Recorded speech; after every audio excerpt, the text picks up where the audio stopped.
শ্যামা, বাজারে ব্যাগটা তাড়াতাড়ি দাও। যত ভাবি তাড়াতাড়ি কাজ সারবো, সেটা আর কোনো মতেই হয় না। আরে দাও গো, তাড়াতাড়ি ব্যাগটা দাও। দিচ্ছি দিচ্ছি। দিচ্ছি দিচ্ছি করলে হবে? এই পূর্ণিমার দিন এলে যত আমার ঝামেলা। এই নাও টাকা। এই নাও। কত আছে? 400। কি কি আনতে হবে? ওই ভোগের বাজার আর যা খাওয়ার ইচ্ছা হবে তোমার। তোমার ঘরে কি কি সবজি আছে সেটা কি আমার জানা আছে? ওই লাউ আর কুমড়ো ছাড়া আর কিছু নেই। ঠিক আছে, ঠিক। সর্বনাশ, এটা বিপদের সীমা নেই গো। এতদিন পরে? তাই তো গো। কি দেখছিস? যেন মনে হচ্ছে ভূত দেখছিস। দুদিন পরে একবার খোঁজ নিয়ে দেখেছিলে? প্রয়োজন ছিল না। এতদিন কোথায় ছিলে? যৌনপল্লীতে। মানে বেশ্যা? তুই যৌনকর্মী। যৌনকর্মী? বেশ্যা? কোথায় যাচ্ছিস? মায়ের কাছে। মা মারা গেছে। মাকেও মেরে ফেললি? আমরা মেরে ফেলেছি মানে? আরে মায়ের তো মরার বয়স ছিল না। মরলো তো তোমার জন্য, যা কীর্তি করে গেলে। তুই এখানে কেন এসেছিস সেটা বল। থাকতে। এখানে তোর কোনো থাকা টাকা হবে না। কেন? বাবার ভিটেতে আমি থাকবো, তাতে আপত্তি কিসের? বললাম তো এখানে তোর থাকা হবে না। বাবা কি সব সম্পত্তি তোদের নামে লিখে দিয়েছে? কারণটা আমি জানতে পারবো? কোন মুখে জিজ্ঞাসা করছিস? তুই জানিস না এখান থেকে কি কীর্তি করে গেছিস? হরি মুখুজ্জে তোকে নিজে বোম্বের নিষিদ্ধ পল্লীতে রেখে এসেছে। গ্রামে এসে সালিশি সভা বসিয়ে এতদিন আমাদের একঘরে করে রেখেছিল। মা মরার পর গ্রামে হাতে পায়ে ধরে জমি জমা সব বিক্রি করে 1 লাখ টাকা জরিমানা দিয়ে মিটমাট করেছি। গ্রামের কাছে মজি লেখা দিয়েছি, তোকে গ্রামে কোনোদিন ঠাঁই দেবো না। তারপর এতদিন কোথায় ছিলে, কি করছিলে, গ্রামের মানুষ কি আর জানে না? উফ, কম ঝড় গেছে আমাদের উপর। আবার গ্রামের মানুষ জানলে আবার একঘরে করে দেবে। আমার বাবার বাড়িতে আমি থাকবো না থাকবো সেটা কে ঠিক করবে? গ্রামের মুখ্যা? ঠিক আছে, গ্রামকে খবর দেওয়া হোক। কি বিচার সভা বসাবে তো? ঠিক আছে, বিচার সভা বসাক, আমি তাতে থাকবো, দেখি কি করে। না না, এই গ্রামে কোনো মতে থাকতে দেওয়া যাবে না। এই গ্রামের একটা মান সম্মান রয়েছে, মান সম্মান ডুবিয়ে তুমি এসছো এই গ্রামে। অতএব কোনো মতে এই গ্রামে থাকতে দেওয়া যাবে না, কারণ তোমার জন্য আজকের এই বাড়িটাকে একঘরে করে দেওয়া হয়েছে।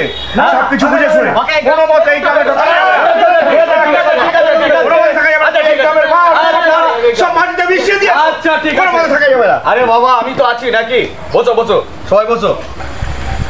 শোনো, মাথা গরম করে বিচার হয় না, হ্যাঁ, ঠান্ডা মাথায় বিচার করতে হয়। শোনো মাধব, আমি তোমাকে পরিষ্কার জানিয়ে দিচ্ছি, তোমার বোন যদি তোমার বাড়িতে থাকে তাহলে কিন্তু খুব খারাপ হয়ে যাবে। দেখুন, আমি তো গ্রামের বাইরে নয়, আপনারা যা সিদ্ধান্ত নেবেন আমরা তাই করব। শোনো মাধব, আমাদের গ্রামের শেষ এবং চূড়ান্ত সিদ্ধান্ত, ওই মেয়েকে এই গ্রামে থাকতে দেওয়া যাবে না। একদম সঠিক সিদ্ধান্ত, একদম সঠিক সিদ্ধান্ত। কোন অপরাধে সেটা জানতে পারলে ভালো হতো। এই, তুই আবার জিজ্ঞেস করছিস? তুই জানিস না কি অপরাধ করেছিস? হ্যাঁ জানি। 4 বছর আগে আপনার ছেলের নকল ভালোবাসার ফাঁদে আমি পা দিয়েছিলাম। আমার গর্ভে সন্তান এসেছিল। আপনারা আমাকে দুশ্চরিত্রা তকমা দিয়ে এই গ্রাম থেকে তাড়া করে দিয়েছিলেন। এই, তখন গ্রামের সালিশি সভায় তুই বলিস নি সব দোষ তোর, ভোলার কোনো দোষ নেই। বাধ্য করা হয়েছিল। আপনি বলেছিলেন এই মিথ্যে বললে আপনি আমাকে 2 লক্ষ টাকা দেবেন, পরে কিন্তু আপনি দেননি, আমাকে গ্রাম ছাড়া করেছেন। বাহ, নতুন বেশ গল্প ফেলেছ। তার মানে বলি মামুনি, এই 4 বছর বেরিয়ে কোথায় ছিলে বলো তো মামুনি? নিষিদ্ধ পল্লীতে। তার মানে ব্যবসা। এই কথাটা বলতে লজ্জা করলো না? না, আমি গর্ববোধ করছি। আমি সত্যটা স্বীকার করে নিজেকে গর্ববোধ করছি। আপনাদের মতো মুখোশ পরে অন্যায়ের আচরণ করি না। আপনাদের মতো ঘরে একটা রেখে বাইরে 2-4টে নিয়ে ঘুরে বেড়াই না। আপনাদের মতোই মানুষগুলো আমাদের কাছে গিয়ে পাশবিক কামনা পূরণ করে, আর দিনের বেলায় আমাদের চরিত্র নিয়ে বসে পড়ে। আপনাদের পরিবারগুলোর দিকে ভালো করে তাকিয়ে দেখুন তো, দিন রাত কিভাবে অসভ্যতায় মেতে আছেন। বোন কেউ ছাড়ছে না। যে এই যে বড় ভাম, আজকে সাধুগিরি সাজছেন। আরে আপনি তো আমার কাছে আগে গিয়ে পৌঁছেছিলেন। এই এই ধর তো, ওর মাথায় ধর, ধর না বে, ধর ধর। অনেক কোন দিকে বক বক করছে, যা জুতার মালা নিয়ে তো, নিয়ে জুতার মালা নিয়ে আই। দাদা একটু কথা বলবেন? একটু সময় দিন। কি কথা, কি কথা? একটু কথা বলি। হ্যাঁ বলুন। আপনি তো প্রধান সাহেব। হ্যাঁ, একজন প্রশাসনিক লেভেলের লোক বটে, তা এই সমাজের এই গ্রামের দায় দায়িত্ব আপনার উপর বর্তায়। হ্যাঁ পড়াশুনো আছে আপনার? হ্যাঁ না না প্লিজ রাগ করবেন না, হয়তো আমি একটু একটু আঘাত করে কথা বলছি। সংবিধানটা জানেন? আপনারা যে নিদান দিচ্ছেন, এই যে সমাজে বসে একটি মেয়ের বিচার করছেন, বিচার করে তার নিদান দিচ্ছেন, সংবিধানে আছে এটা? কোনো মুখ্যা বা কোনো সালিশি সভা হাতে নিতে পারে, এই নিদান দিতে পারে? না জেনে এসব করছেন কেন? কার দোষ ত্রুটি সেটা নয়, পরে আসছি। কোনো সমাজের ক্ষমতা নেই গ্রামে সালিশি সভা বসিয়ে কোনো সিদ্ধান্ত দেয় বা নিদান দেয়। প্রত্যেকটা সমাজে চলছে, প্রত্যেকটা গ্রামে চলছে। এই মেয়েটি যদি থানায় গিয়ে আত্মসমর্পণ করে, এই নিদানের কথা জানায়, তখন তার এখানে থাকবেন না, তখন তো পালাতে হবে এখান থেকে।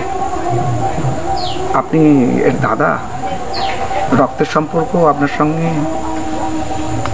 দাঁড়িয়ে দাঁড়িয়ে দেখছেন আপনার বোন নির্যাতিত হচ্ছে, অত্যাচারিত হচ্ছে, লাঞ্ছিতা হচ্ছে, গলায় জুতোর মালা পরাতে যাচ্ছে, দাঁড়িয়ে দাঁড়িয়ে দেখছেন, কিচ্ছু করছেন না। আমি যে বড় নিরুপায় বাবু, কারণ আমাকে তো এই গ্রামে থাকতে হবে। এই হীনমন্যতাই এদের এত বাড়ন্ত। আপনাদের কোনো প্রতিবাদ নেই বলেই এদের বাড়ন্ত। আপনাদের বলি, রাগারাগি করবেন না, একটু ঠান্ডা মাথায় সবাই ভাবুন না। এই মেয়েটাকে অন্ধকারে ঠেলে দিল কে? যৌনি কর্মী হয়ে কেউ জন্মায় না, পরিস্থিতি তাদের বাধ্য করে। আপনারা যদি প্রত্যেকে, আপনাদেরকে বলছি, আপনারাও তো বিচার সভায় আছেন, প্রত্যেকেই যদি, আপনারা কিসের জন্য এসেছেন? সমাজকে মুক্ত করতে তো, সমাজের মঙ্গল চাইছিলেন বলে তো। প্রকৃত যদি আপনারা সমাজের মঙ্গল চান, তাহলে মেয়েটার পাশে দাঁড়ান। কে অপরাধ করেছে বা কী করেছে আমি পুরনো প্রশ্নে যাচ্ছিই না, দ্যাট ডোন্ট লুক আউট, ওটা যাচ্ছি না। এখন থেকেই যদি ভাবি, আমি তো ব্যাকগ্রাউন্ড অনেক কিছুই শুনলাম।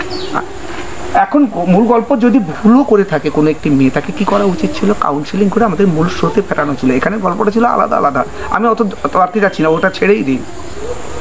তাহলে মূল স্রোতে ফিরিয়ে এনে গ্রামের মুখ উজ্জ্বল করুন, গ্রামের সংস্কৃতিকে বজায় রাখুন। কেন তাকে এভাবে নৃশংসতার আচরণ করাচ্ছেন? আচ্ছা, আপনি তো অনেকক্ষণ থেকে দরদ দেখাচ্ছেন, তা এতই যদি দরদ, তাহলে আপনি নিজে বিয়ে করুন না। মানে বিয়ে করে নিলে সমস্যার সমাধান মিটে যাবে? এভাবে বডি ল্যাঙ্গুয়েজ করবেন না, এভাবে ভাষাও বলবেন না। অন্যদিকে বলি, আমি মানসিক প্রস্তুতি নিয়ে এখানে এসেছি। এ যদি রাজি হয়, তাহলে আমি ওর পাশে থাকতে রাজি আছি। আমি তোমাকে জিজ্ঞেস করছি, সবার সামনে বলো তো, কোনো হীনমন্যতা নয়, কেউ তোমাকে করুণা করছে, কেউ দয়া করছে, এটা কথা ভেবে না। তুমি মূল স্রোতে ফিরতে চাও? তুমি কি আমাকে মেনে নিতে পারবে? তাহলে আমি তোমার সঙ্গে আছি। মেনে নিলাম। সমাজ সচেতন করার জন্য প্রথম পদক্ষেপটা আমি নিলাম, প্লিজ আপনারাও নিন। সত্যি আজ আপনি আমাদের বন্ধ চোখ খুলে দিলেন। আজ আমরা এখানে দাঁড়িয়ে অঙ্গীকারবদ্ধ করছি, আগামী দিনে সুস্থ সমাজ করবই।